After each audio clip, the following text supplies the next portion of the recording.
Hello, hi everyone. Mike here with you guys once again, and a friend of mine had a couple of request videos that he wanted me to talk about, and so here I'm going to be talking about those things now.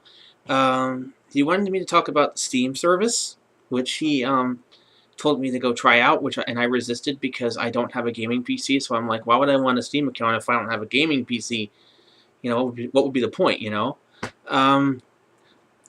But he said, try it out anyway. And so I did. I finally got a Steam account. And he gifted me with 5 very small indie games. And they've all worked so far. I was able to play them all. And he also the other video he wants me to do is a review of each of those games. So here we go. I'm going to be talking about the Steam service here.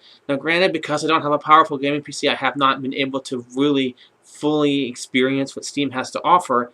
But already, I can tell how amazing this thing is. And not just because of those wonderful Steam sales you see, everybody knows about. But even if you don't play a game, it's fun to just explore the site. Watch the videos. Join groups and comment. And it's a community. It's a community for gamers. It's not just a place to buy games themselves. It's also a place to hang out with other gamers. And that alone makes Steam worth signing up for. But the fact that my friend was able to gift me with 5 games in just a few days, you don't get that off PlayStation Network or Xbox Live. You just don't. Or PlayStation Store, I should say. So there you go. And I think the Steam sales have a lot to do with it because they make everything so freaking affordable. So yeah, I'm enjoying it so far.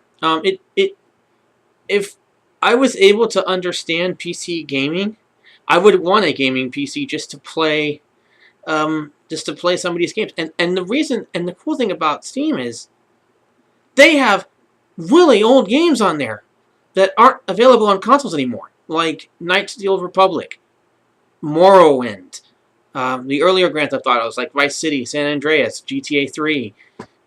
So if you missed out on a 6th generation, which I did, Steam is a good option to catch up on that. You can play current gen and last gen games all from one service. And the cool thing about the Steam machines is if you get a Steam machine, you're probably going to be able to play all those games. So if you don't have a play-in trade and can't get a PS2 or an original Xbox, the Steam machine could be a very good option depending on the price points. If there really are going to be $4.99 models, which that would make it a good price point to get these older titles. And another thing I've heard that you can do with it, with the Steam program, with Steam, is that I heard that you could pre-order games and download them right away before they're released, and it'll be locked on your computer until it comes out. That way you won't have to wait to download it once it's out. Once it's out, you can start playing. That would be awesome. And if that's true, then I want Sony and Microsoft to do the same thing. Because that would be amazing. So yeah, and of course, the sales. Your jaw will hit the floor when you see those sales. I mean, if game publishers really want to push downloads over hard copies of disc and get rid of the whole used game thing, do Steam sales.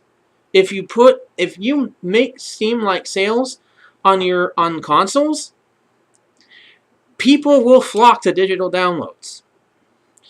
The only thing that's holding that back, like I said, is of course our internet infrastructure, which is under even more threat now that net neutrality has been abolished.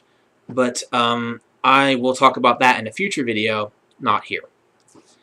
But anyway, so yeah, so far I'm digging it. I can't really like I said, I can't review it fully because I don't have a gaming PC, so I can't play something like I can't play something that's more advanced. I can't play the AAA or even a lot of the new indie games. But some of the smaller ones that aren't very demanding, I'm able to play. And I know I said that I would make another video. He wanted me to make another video. My friend wanted me to make another video. But honestly, I got enough time left. I'm just going to put this in one video, so I hope you don't mind. Damien, if you're watching, I hope you don't mind, but I'm going to go ahead and go to the reviews now of the games that you gifted me. And there are 5 of them. And I was able to play them all on my non-gaming laptop. And that is Proteus, which I reviewed already in an earlier video, so go check it out if you haven't. Lucid, Oregon Trail, the director's cut, Hotline Miami, and FTL, Faster Than Light. So, like I said, I reviewed Proteus already. I'll briefly repeat myself slightly. Thumbs up, it's my favorite of the bunch. Why? It's an open world game where you can't die. That simple.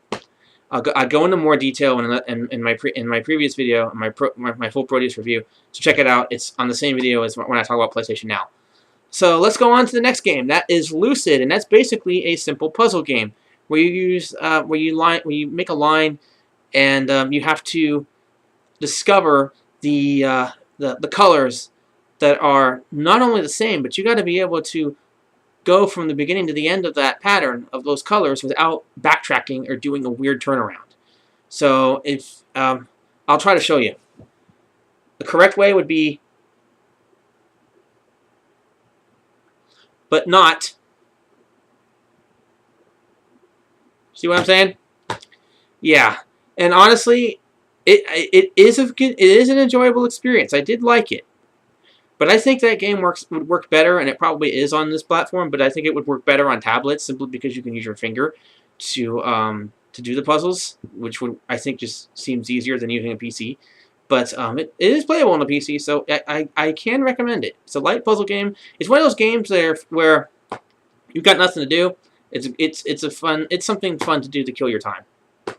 I'm pretty sure it's on mobile devices, and if it's not, it should be, because that would be the best place to play something like this. So yeah. Thumbs up for Lucid. So next up is Oregon Trail, which is a zombie version of Oregon Trail. It literally takes the mechanics of Oregon Trail and applies it to the zombie apocalypse, and it works. The zombie apocalypse is perfect for that scenario for the Oregon Trail type of game. It's called Oregon Trail, the director's cut, and if you're a fan of zombies and the original Oregon Trail, it's worth checking out. Next up is FTL, Faster Than Light. Now, to be honest, I only played the tutorial. I have not played an actual game yet. I'll let you know what I think when I do. But the thing is, I don't know what to say yet, because I don't feel like I wrap my head around it, and that kind of concerns me, because when I feel like I don't quite get a game, or I don't feel it, not quality-wise, but in terms of just getting it, you know. If I still feel sort of lost, or like not with it, but by the time the tutorial ends, that's usually a bad sign, because I had that same problem with Mirror's Edge, and I ended up being really disappointed with that game. RB should not be jump, it should be A. No, LB. LB. LB should not be jump, RB shouldn't be jump either, but LB shouldn't be jump, A should always be jump. Just saying. But I digress. So, like I said, I can't really tell you what I think until I actually play a real game of it, but I will let you guys know in a future video. So that's still, my first impression of it is, I didn't feel like it's like trying on new shoes, and you can fit into them, or they don't feel right, or they feel a little off, or you just don't feel like you're in it yet, and that's where I'm at in the tutorial for FTL. But we'll see what happens. I really liked it, so I'll give the actual game a shot, and I'll let you know what I think. Next up is, I think this is my last one, and this is Hotline Miami, and I can tell you right away, as I died at the beginning, not the tutorial, but when you start to actually play, and there's a guy using the bathroom, and I think you have to sneak in without him noticing, because as soon as he turns around, he hits you once and you're dead. And I don't know how to slow my character down to get him to sneak in. So I can probably find out what to do by looking it up on YouTube. But if I die right away in a game many times and I don't get it and I have to look it up to find out, that's not a good sign for me. It's a sign that the game's going to be too hard. And I had I ran into the same issue with Lost Planet, so I can say I don't think that Hotline Miami is for me. I'm not saying it's a bad game. It's got a lot of good reviews, and a lot of people like it.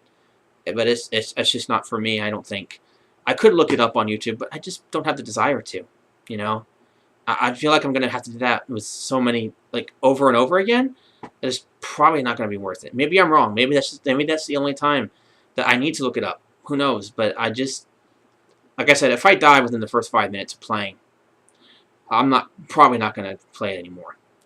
But, so yeah, my most favorite would definitely be Proteus. Again, open world, can't die. You just explore, my kind of experience. So that's probably my favorite of the bunch. So yeah, I would say I would give thumbs up to 3, the Proteus, Lucid, and Oregon Trail. FTL still up in the air at this point, but Hotline Miami, I'm going to give a thumbs down. Not based on quality, but simply based on difficulty. Just not for me type of thing. So yeah, Steam. If like I said, even if you can't play anything, get on there and just explore the site, because it's very well put together. It's a very well put together site, and you're gonna want a gaming PC just after looking around at it and seeing all the old games it has, and the fact that you can get new and old games from the same source. That's pretty awesome. But like I said, because I don't understand PC gaming, I don't understand PC hardware at all, and the fact that even if Steam Machine does all that for me, because of my slow internet, that sort of and no disc, I'm gonna probably lean more towards disc-based games on other platforms. But what really is tempting for me about the Steam Machines is the fact that you can play games that aren't available on consoles anymore. Like, you can play Knights of the Old Republic. You can play Morrowind. You can play classic GTA games. In other words, if you miss the 6th generation like I did, it's another chance to play those games and see what the fuss is about. And that alone is making me consider a Steam Machine. Not to mention the PC is getting really good exclusives now. I mean, everybody's talking, you hear about how PlayStation is so indie developer friendly and all that it's the indie game company, but Steam is just as good, and some people might argue that it's better. I don't know. But I want to play Gone Home. I want to play the Stanley Parable. I want to play the Amnesia series. So, yeah. PC has really picked up the on the exclusives lately. So, and that is what really is making me look at the Steam Machines in a more positive light, personally. I'm but we'll see what happens. But overall, I am enjoying Steam, and you should definitely check it out. And like I said, so yeah, thank you, Damien. Thank you so much for pushing me to do this. And hopefully there'll be some more awesome games to come in the future. Thanks again very much, and thank you guys for watching. I hope you don't mind, Damien, that this was all one video. But like I said, it's easier for me than to have to upload 2 videos. It takes for me forever to upload onto YouTube, especially with my slow internet. So thank you guys for watching, and I will talk to you guys later.